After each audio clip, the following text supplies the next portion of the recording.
Good afternoon, everyone. Welcome back to another episode of Mind Split Cafe.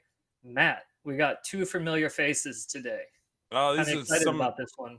these are some of my two favorite people in the world, right? Dr. Foti and Dr. Weiner. They're always um repeat guests, but they're repeat guests because the information and the insight that they provide and obviously Dr. Weiner always comes with the great topics. And this episode is no different. So Chris, why don't you jump into what we're talking about today? Yeah, absolutely. So, what we did is we got two sides of the spectrum. We got Dr. Weiner is going to be on the addiction and mental health side of things, and Dr. Foti will be taking care of the medical side of things. And our topic of conversation today is Kratom. So I'm super excited about this one because I know it's been a hot topic for quite a while in the mental health world. And there's, a lot of things going on with its legality of it. So I can't wait to dive into this. I've Dr. got the Fodi, first Dr. question. Weiner. Yeah. Was that? I got the first question before we obviously introduce Yep. Dr. Weiner and Dr. Foti. Let's What do it. is Kratom? Like for the So, simple folk, what is Kratom? so I will give a brief description and then I'll let the two experts break it down a little bit further. But Kratom is Fantastic. it's a natural supplement or natural plant that is found in Southeast Asia, I believe, is where it's most prominent. And it's been used for thousands of years on that side of the world for pain remedies, for anxiety, and just different kind of things. They looked at it as a holistic type of treatment for different things. How is it any different than opium? That is what they're going to talk about. It does kind of go off the same receptors, and there's a lot of similarities in it. But I'm gonna let the experts dive into I would that one a little bit further. Doctors, I would like to point out that you've all seen me on various episodes of this podcast since its infancy. I'm getting pretty good with the questions, right? And so I'm really starting to grasp control of the topics and what we're talking about. So I'm excited for you guys to be here today. Yeah. You guys want to just do a quick little introduction of yourself? Most of our guests know who you are, but we can start with Dr. Weiner. You can give a quick rundown, Dr. Foti, and then we'll dive right into it. All right. Well, I'm happy to go first. Pardon me. I'm Dr. Aaron Weiner. I'm a licensed clinical psychologist. I am an addiction specialist, and I tend to read a lot and talk a lot. Maybe more than I should, but I have a lot of opinions about things, including about Kratom. And I'll just start by saying, and I'm sure we're going to dive a lot more into it. This falls into one of these very interesting regulatory gray areas, as well as when we're talking about how should we as the public be looking at substances and industries that aren't very well controlled or as well defined, I'd say, as other products and substances. How hard should we be pushing that from a commercial standpoint, certainly from from a medical or behavioral health standpoint as well. All very open questions for a topic like this, but I'm sure we'll dive into it. But Dr. Foti, please take it away. Thank you, Dr. Warner. So yeah, I'm for those who don't know, I'm Dr. Michael Foti, clinical assistant professor of internal medicine and an internal medicine physician by training, over here in Middletown, New York. I'm also a very passionate mental health advocate and recent author as well, and number one fan of Mind Split Cafe, if I may say so. I love it. I think I can give myself that title at this point, maybe. I love that. I love that. Yeah. Well, actually, both of you are considered Mind Split Cafe experts because you're in the expert corner. I love it. That's it. What do they call it when you like an SNL when you host 5 times? It's like a green gold jacket club. Are we? Yeah, Oh. yeah. The No, gold- we're gonna have to yeah, make gold a gold jacket. jacket club. Make a gold jacket club. I'll send you my sizes. Yeah. I love it. See, Dr. Foti, we're gonna get them buying everything. We've got them buying a bat signal right now, right? They're gonna get a bat signal. They're buying a gold jacket. Let's keep racking this up. Get Yeah, it what going, else man. do we need in this? We got to monetize the podcast first, but yeah. So writing this let's get into that initial question, right? With the Yeah. difference, what's the difference between opiates and what was it again? Kratom. Kratom.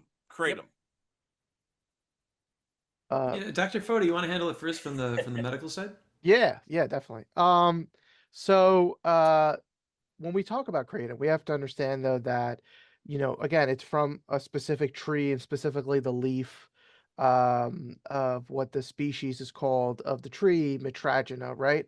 The leaf itself and its extracts do have many chemical compounds, but the one that's being studied as being an active, what's called bioactive alkaloid, is called mitragynine, which is then broken down into something called 7-hydroxy mitragynine, right? Um, that is the compound that is thought to have this opioid-like effect, right? Now, in the studies that have been done, and again, this is ongoing research, which I'll talk about the research that's been done once we get into it, but it's thought to have two different effects anecdotally. So what does that mean? Meaning we don't have, this isn't an approved medicine Yeah, by the of FDA, course. right? But Yeah. anecdotally, it has opioid-like effects as well as actually stimulant-like effects. So the opioid-like effects, meaning pain relief, sometimes sedation, confusion, versus the stimulant-like effects people have noted where you feel kind of like a racing heartbeat and whatnot, things like that, flush and all those different things, palpitations, right? But you asked Matt about, how is this different from opium, right? So like Chris actually mentioned at the beginning of the episode, it activates what's called a mu opioid receptor, which is the same receptor. However, it is thought that the 7-hydroxymitragynine is only um, partially activating the receptor. So that's why some people have been using this to help alleviate the symptoms of opioid withdrawal, for example, I or see. treat anxiety or treat pain relief, because it's Okay. yeah. So that's the So if current. it so if it has a partial attraction to that or a partial coverage, is that why it doesn't affect the CNS as much as an opiate would be, the central nervous system, and the lack of breathing or the shallow breathing? Is that kind of why it doesn't play a part in that? Yes, it's thought that it shouldn't cause the sedation, the respiratory depression as much as an opiate, for example. However, again, there's much more research that needs to be done that is being done by NIDA or the National Institute of Drug Abuse because there's other compounds in this leaf extract that we don't know too much about. Also, we don't know how it reacts in different people, those who have different medical um, conditions, those who are taking either other recreational drugs, or just other prescription medications, and all of those interactions. And it has been found anecdotally to cause liver injury in people. So it's something that Wow. definitely needs more studies. And active research is being done, though. Yeah, no, Wow. absolutely. I have a question, but I want to get Dr. Weiner's thought on the Yeah, so would mental health I. side of things. But I do have a question that I think you guys, that for the medical side, that would be a good one for right now. Yeah, well, and I'll follow up briefly. So the main concern that I have, right, as a psychologist and an addiction psychologist in particular, is around addiction, and specifically what we're starting to see. And I actually should mention, prior to my current line of work, I was overseeing the addiction service line in a hospital, and we actually started a medication assisted therapy clinic for opioid use disorder, and we had folks in that clinic for kratom alone. Wow. They were coming in, they were getting buprenorphine for that. And that is because it does act on opioid receptors, which is why sometimes folks are viewing this, well, maybe I can use this as a way, like an off ramp off of, say, heroin or fentanyl. The problem is that although yes, it is a partial agonist, is what we're seeing so far, that doesn't necessarily mean certainly that it carries no risk or carries no danger. There are also case reports that have been published about even potential overdose death. But ultimately, I think that what I underscore with this has to do with the concentrated version of the product causing the most issues. When you mentioned it's been used for thousands of years in Malaysia, that was, like the equivalent of like the coca leaf versus crack cocaine, right? Oh, And so wow. Okay. part of what we're seeing now is that we're taking these leaves, and instead of it being brewed into tea as it's oftentimes done or sprinkled on things, it's being highly concentrated into shots that then people are purchasing. And there was just a study released in Frontiers in Pharmacology last month. We're recording this in July 2024. It came out in June, where they did a deep dive into the Kratom subreddit on Reddit, which obviously isn't scientific research, but it is a way of aggregating lots of people's experiences. And they found that folks were experiencing far and away the most frustration, negative side effects, and addiction with these highly potent concentrated products, because again, that's what's going to give people the biggest high. So a Yep. lot of times that's where folks, if But it's that's what going to they're give us looking the for, are biggest going fall to. too. Yeah. Yeah. Right. Yeah, absolutely. So it being it's working off the same receptors of opiates. So after prolonged use, would you develop withdrawal if you abruptly stopped it? Can you taper it? What does that side of it look like? Well, anecdotally and based on what I've seen in the case reports, the answer to that is yes. It does act on those receptors. So if you were using a large amount, and tolerance is built up as well, if you were to discontinue it, you'd go into opioid withdrawal, like buprenorphine, for example. It's a medication used to help people off of other opiates and opioids. It is also a partial agonist, but if you were to go from like 12 or 16 milligrams of buprenorphine down to nothing all at once, you absolutely would go into That would withdrawal. hurt. Yeah, that would absolutely hurt. Wow, that's interesting. And it's as of now, it's completely legal, correct? Yeah, well, and I'll pass it after Dr. Foti in a second, but it's very Yeah. interesting about that. That not only is it legal right now unless there's regulations in a state or a locality, but there's actually a bill in Congress that is actually seeking. It's sponsored by the American Kratom Association. They're pushing it, but it Wow. basically says the FDA cannot regulate kratom. It actually prohibits it regulating it as a dietary supplement, and it isn't a medicine because of all the issues around plant being medicine as opposed to something more standardized. So, So it yes, right kind of now it's falls it's in not regulated. that kind of gray area, right? Yeah. So it is a plant, but it's not a drug. So it's kind of like, yeah, just A It is little in currently between. listed. It's currently listed by the DEA as a drug of concern, but it's not on the list of controlled substances, right? The schedule list of controlled substances, and it is not approved by the FDA for medicinal use. huh. Um, listen, research is being done on it, but I Mhm. think the issue, and I think Dr. Weiner, you brought it up and explained it very brilliantly, is that there's varying concentrations, right, of what people are taking, right? From, leaf extract being put into grounded into pills to taking it as a tea to these more highly concentrated forms, right? So that is something that's difficult to regulate, right? So that is a concern, and we just don't have enough information. This is very new in the research realm of things, right? This is Mm-hmm. very new relative to other things. So NIDA is conducting research on it right now to be able to determine really its potential uses. But the community needs to know that this isn't something that has a ton of research on. So that always puts it into a gray area, like you mentioned, Matt. Yeah, Wow. absolutely. I'd be terrified to try that if there wasn't as much research I on it. I mean, I get the difference in concentration levels. Like anything you take, it's going to be there's going to have different side effects, right? Various, you know, um, concentration. But that's really scary to think that you know something so potent and powerful is kind of in that gray area to where you're not it's not necessarily bad, but it's not necessarily good either, and that's kind of that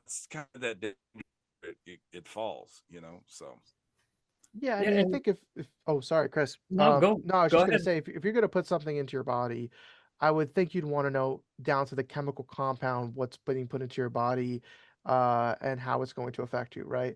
But again, the mhm. problem is we don't know it, in terms of that nature, right? Because there's so many different chemical compounds in a kratom leaf. And again, we're still learning about its mechanism of action, how it really acts in the body, in the brain.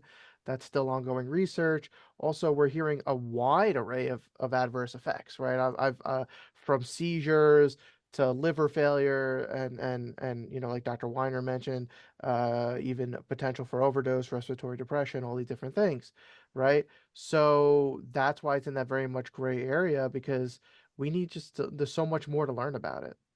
Yeah. Yeah, and I wanted to touch back on, and this is a question for both of you, and then you guys can answer respectively. Dr. Foti, you had mentioned that there's chance of liver failure, or there could be a chance of harming the liver. So to build off of that, what medical downfalls or issues can someone possibly run into by taking kratom? I know you briefly went over it, but can you just kind of explain like, hey, you know, you could get liver damage, but this is why you can get liver damage because it affects this. And also, if you can, I'm not sure if this might be in there, but does the liver damage happen no matter what after prolonged use, or is it just kind of like you might get it, you might not, kind of like lung cancer? And Yeah, then that's.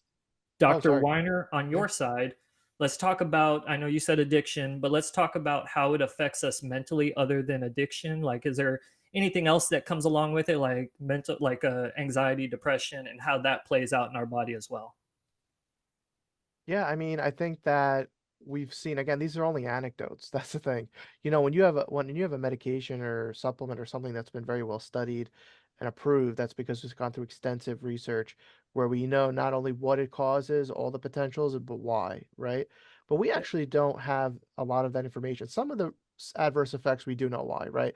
So respiratory depression, right? Because it has that opioid-like effect on the mu receptors, right? Um, CNS adverse effects like seizures, right? Things like that, because we know it activates those receptors in the brain and whatnot. But something like liver damage, I haven't come across a mechanism to know why. I know that there's concerns about how it affects different people. Also, people have different medical conditions. Is that having an effect? The association of different medical conditions with taking kratom, taking different medications with kratom, taking different supplements or other recreational drugs in it with kratom, like this is something that's still very much unknown. Those kind of associations and how they work together, the interplay that leads to some of these things like liver damage. And again, we only have anecdotal information, meaning these are just case reports. So there's still a lot to be learned. Yeah, that's what it sounds like. It sounds like there's a lot to learn on this one. Hmm.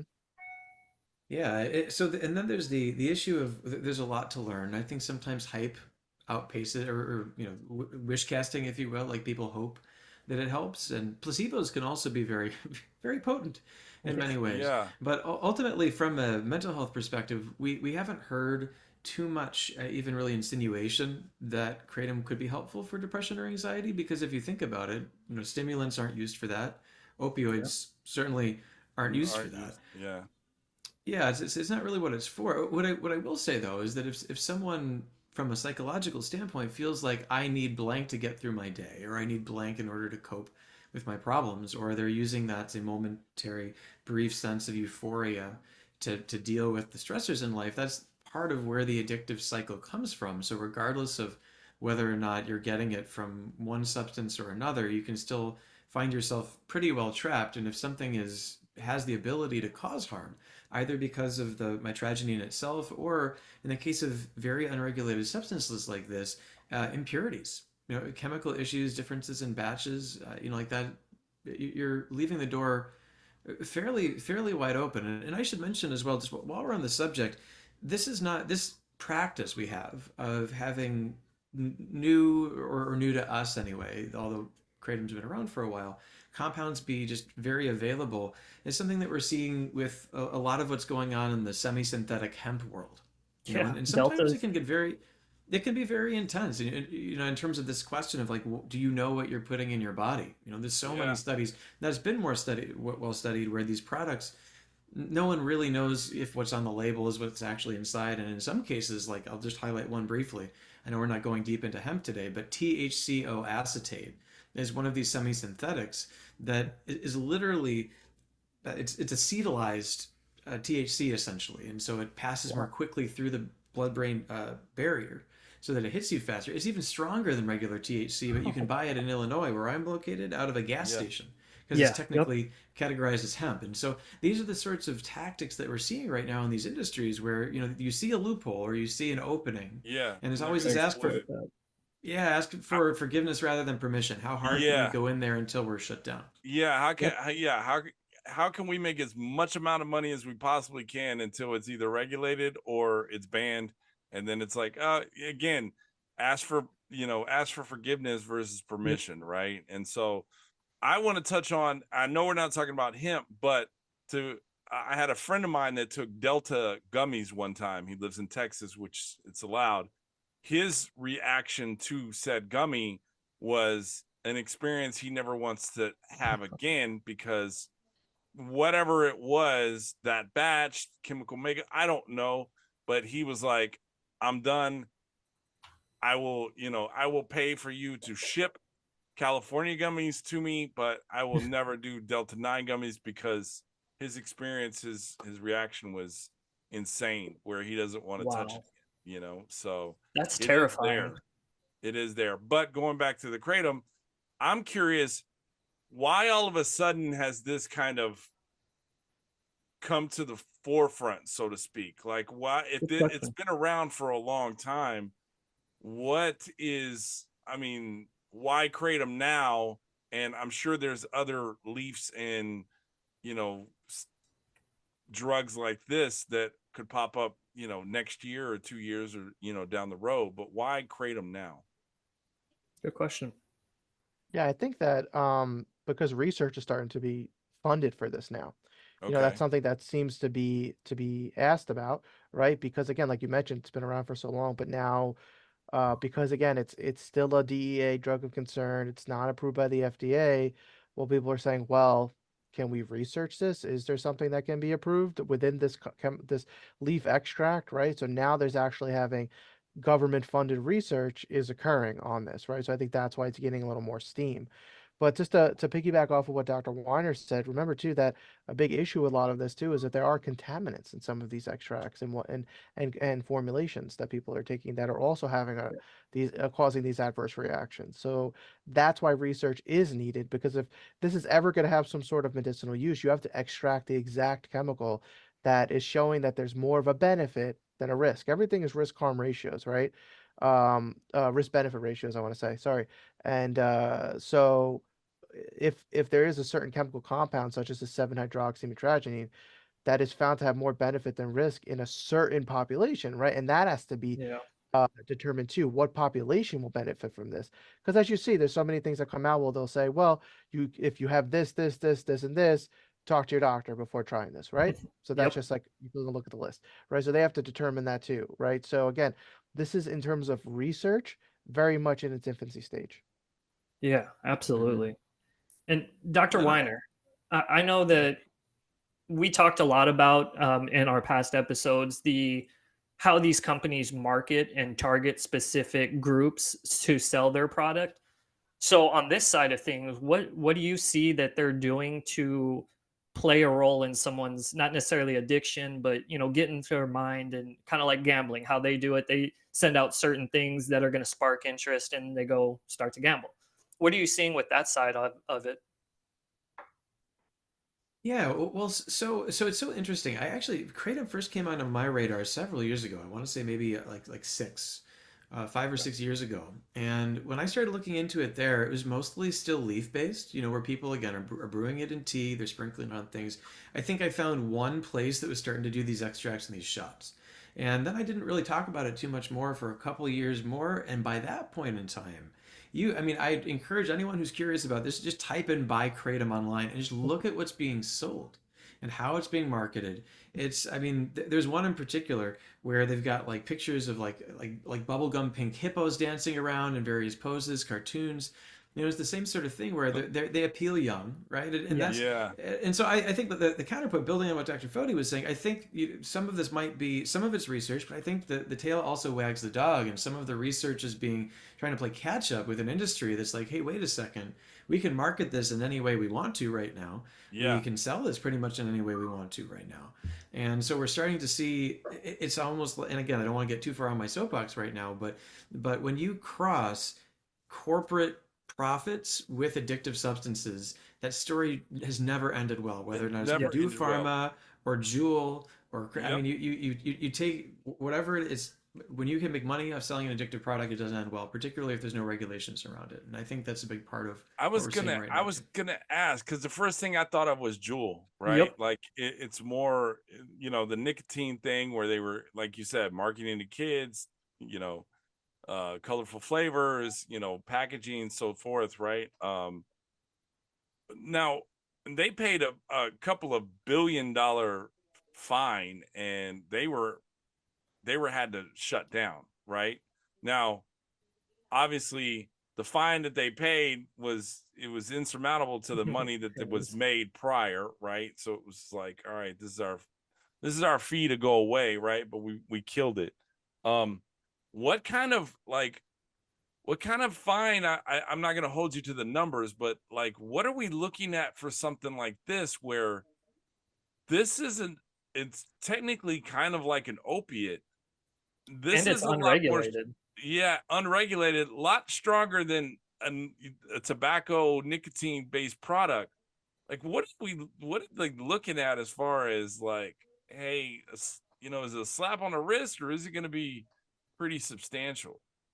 Well, I'll start by saying, and then I'd love to hear Dr. Foti's opinion. There was a lawsuit, a wrongful death lawsuit, forget if this was a year or two back, but Wow. where a Kratom company was held liable for $11 million for wrongful death of someone who had an overdose after consuming it, having to do with the fact that they marketed their product as being completely safe, harmless, Yeah. not a problem. And so that happened. I believe there was one other wrongful death lawsuit that was held against a Kratom manufacturing group, but to this point, I don't think, I don't know if there's been anything else along that vein other than perhaps just some warnings against false advertising. Yeah, and I Wow. can't speak on a specific number either, but I will say this, and again, you don't need to be in the medical field to know that the opioid epidemic is very much a hot button topic now for the last, several years. So if the case reports, as kratom becomes potentially more and more popular, if the case reports and incidences of overdose and opioid-like adverse reactions increase, well, it could be significantly higher than anything Yeah. that Juul or any other type of substance Yeah. company may have faced, because this is very much something that our political leaders are passionate about curbing, which is the opioid epidemic, right? And this Yeah. is something that has an opioid like effect, right? It's Yeah. basically activating the same receptors. So, I think, and I agree with you, Dr. Weiner, and correct me if I'm wrong, but I think, like you were trying to say, that, the regulation is trying to catch up because this has kind of been around for quite a while. I completely agree with you. I mean, they're definitely playing catch up at the moment, because again, we don't know a lot about it, yet it's legal, in parts of the country. So I think that's it's What baffles me, Dr. Foti, and everybody on this panel, what baffles me is, if I wanted to, and I had the means to, and I had the indecency to, I could stack three, like, I guess, 18 wheelers full of these leaves, right? Of this kratom. And I could drive them from Mexico across the border to the US. 3 truckloads, like that could kill some people, right? If done wrong. And there was nothing they could do about stopping me as far as bringing this in by the quantity that I'm trying to bring it in. That's what baffles me. Yeah. That, But that if I is was the to try to bring concern opiates in, I'd be in handcuffs, and I instantly. yeah, Well, that's the danger of something with little regulation that we don't know a lot about, right? yeah, In terms yeah. of physiologically in the body, right? So I think the research really needs to catch up, and I'm hoping that it will. But the question is, and I can pose this to the entire panel. I'm not trying to become a moderator here and take over Matt and Chris's job, but I guess the question I have is, do we put a halt on this until the research catches up, right? That's the question. That's That a is good the question, question. and I could probably tell you the answer. Unfortunately, they're not going to, because Yeah. they're going to cash in. Companies are going to cash in as quick as possible, and then pay the fines later, and then go about their merry way and hang out on their yachts, and Yeah. Yep. and that's what's going to happen.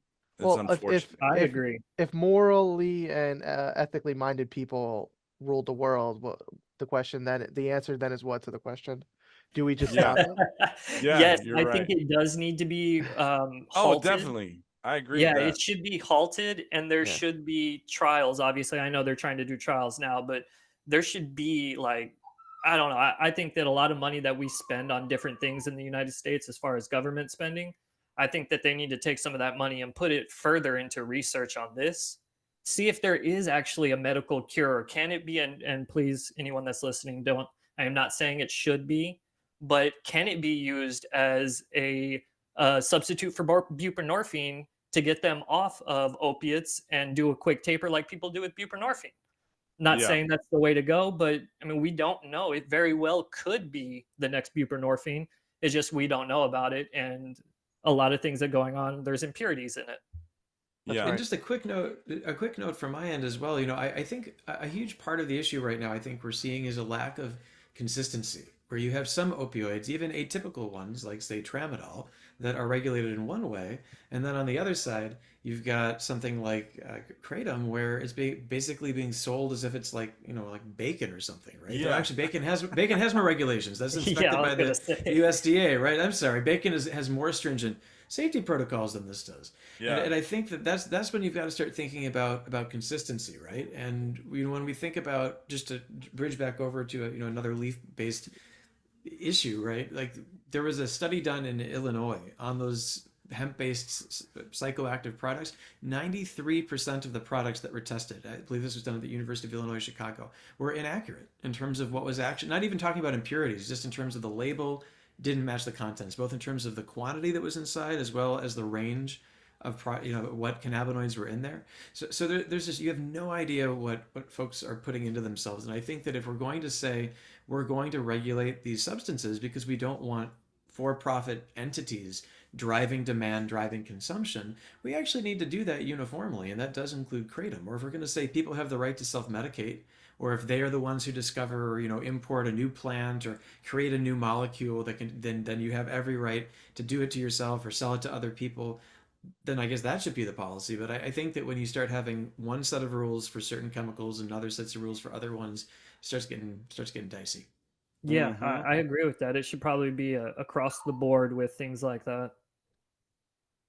Yeah, and I think too that I think it's just transparency, right? So if people see something being sold legally in a store, They well, think they automatically assume that it's okay, right? Yep. right, right, Yep. which obviously you should not.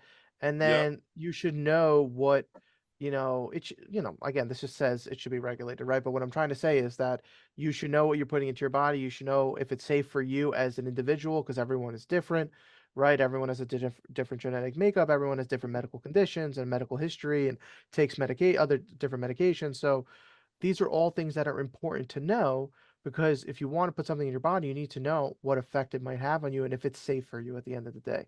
So again, that's why this research is so important, before we really you know say something is safe. But again, as per the FDA, we just mentioned it's not been deemed safe, and research is ongoing. Yep.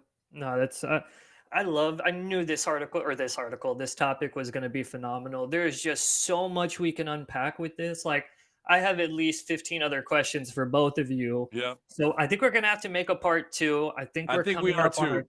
Yeah, we're going to have to make a part 2 if you guys are down with We that.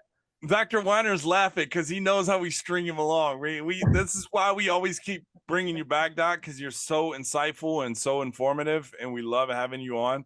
And It's been now, Dr. fantastic Foti, learning from Dr. Foti too. No, keep having Yeah. us on. We're gonna get the gold. We're gonna get the gold coat. Yeah, we're gonna get the Yes. you're gonna get the gold jacket, yeah, I love it. or the gold pharmaceutical case. That's what we're gonna get. The little,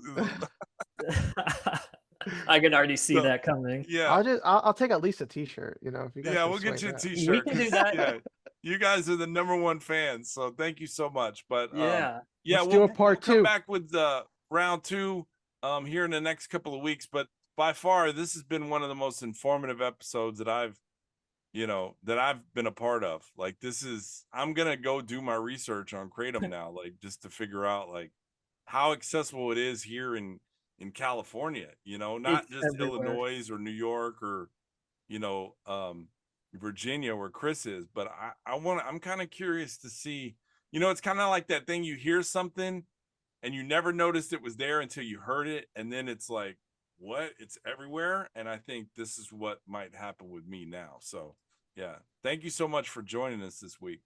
So I want to say one last thing, and this is just for everyone to think about this, some thought-provoking stuff here. There is another thing that's going around that is similar to kratom and delta. I've heard it be called the gas station heroin, and it's supposed to be, I think it's used in other countries for antidepressants. It's used as an antidepressant, but if you use enough of it, it has opiate-like effects, and it's not kratom. It's something aside from kratom. But I'm going to do some research on that. I think that would be a cool thing to talk about on our next episode with this one too. Yep. Kratom in this one. Stay away from the gas station. What was it? Gas station what? Gas station heroin is what they're calling it. Stay away from gas station heroin and stay away from gas station sushi. That shit will fuck your stomach up. So. And hot dogs and bathroom. I mean, pretty much anything in a gas station that's not like a Twix or a Gas. Snickers, and even that has its issues. Yep, just But gas those at a gas station. Hey, the that is it. monsters in the gas station can kill you too. So there you go. So but anyways, guys, thanks so much this week. You guys are spectacular guests. We thoroughly enjoy having you always. Absolutely. We appreciate you guys. Thank you. All right. Take care until next week, guys. We'll see you soon. See you next week.